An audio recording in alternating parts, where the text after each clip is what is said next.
Hi hello, माझ्या ब्लॉगमध्ये तुमचे स्वागत आहे. श्री स्वामी समर्थ. आज आम्ही देवीच्या दर्शनाला आलेलो आहे. किती गर्दी तुम्ही बघू शकता. आज नवमी वगैरे, अष्टमी नवमीला आम्ही आरत्या वगैरे लावत आहे. त्यासाठी मग आज मला आरत्या लावायचा होता नवमीसाठी, म्हणून आम्ही आज देवीच्या दर्शनाला आणि आरत्या वगैरे लावला आणि देवीच्या दर्शनाला रांगेमध्ये उभं राहिलो आणि देवीचं दर्शन घेण्यासाठी जात आहे. आणि बघू शकता तुम्ही किती गर्दी आहे.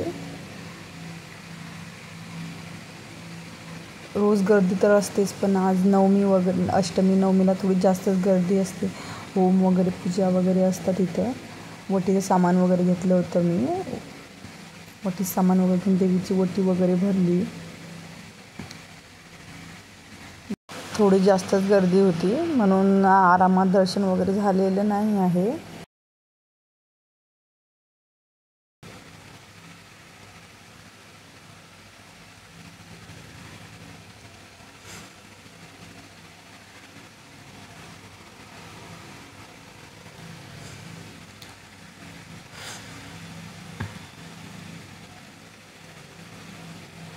दर्शन वगैरे घेतलं आम्ही आणि गर्दीमधून बाहेर वगैरे निघाली. आणि एका बाजूला कुंकाचा टिक्का वगैरे लावत होत्या ते दादा.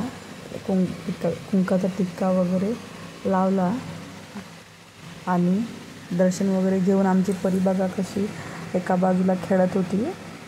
तिला मोकळं वगैरे पाहिजे खेळायला. एका बाजूला आम्ही दर्शन वगैरे घेऊन एका बाजूला ते खेळत बसली. नंतर मग एका बाजूला थोडं छोटं दत्ताचं मंदिर होतं, तिथं पण आम्ही दर्शन वगैरे घेतलं. परीनं पण दर्शन वगैरे केलं आणि समोर गेलो आणि निवांत दर्शन वगैरे घेऊन आम्ही बसलो. तर मग असंच व्हिडिओ वगैरे काढत होतो.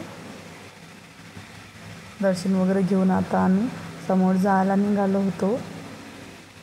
दत्ताचं यांनी पण दर्शन वगैरे घेऊन आम्ही म्हटलं चला आता समोर जाऊ आपण. मंदिराच्या बाहेर आलो तर बघतो तर इथं ते परडी वगैरे म्हणतात ना, ते परडी वगैरे बाया भरत होत्या. कोणाला उपास वगैरे, पीठ, तांदूळ, तेल असं नवरात्रीत परडी वगैरे भरणं चांगलं असते. त्यानंतर मग परी हट्ट करत होती की पुंगी पाहिजे वाजवणं, तिला पुंगी वगैरे घेऊन दिली. बघू शकता तुम्ही किती बाहेर पण देवीचं सामान वगैरे मिळतं. बाहेर पण खरेदी वगैरे करत आहेत लोक, गर्दी आहे. इथं साडी वगैरे येते विकत, ओटीचं सामान वगैरे आहे. इथून आम्ही तर आधीच ओटीचं सामान वगैरे घेतलं होतं, पण तो व्हिडिओ मला काढता आला नाही. परी माझ्याकडे होती तर मग दर्शन वगैरे घेऊन आल्यावर नंतर मग व्हिडिओ काढला. बघू शकता तुम्ही. उद्या दसरा आहे ना, दसऱ्यानिमित्त फुलं वगैरे, आंब्याचे पानं, सोनं चांदी म्हणजे सोनं चांदी नाही बरं का, अबाट्याचे पानं. त्यांना अबाट्याचे पानं, सोंदरचे पानं म्हटलं सोनं चांदी म्हणतो. रांगोळीची पीठ, झेंडू वगैरे सर्व विकायला आहे. त्यानंतर मग फायनली आम्ही घरी जायला निघालो दर्शन वगैरे घेऊ. आणि असा होता माझा व्हिडिओ. तुम्हाला कसा वाटला मग नक्की कमेंटमध्ये सांगा. चला, ओके, बाय. भेटूया नेक्स्ट व्हिडिओमध्ये.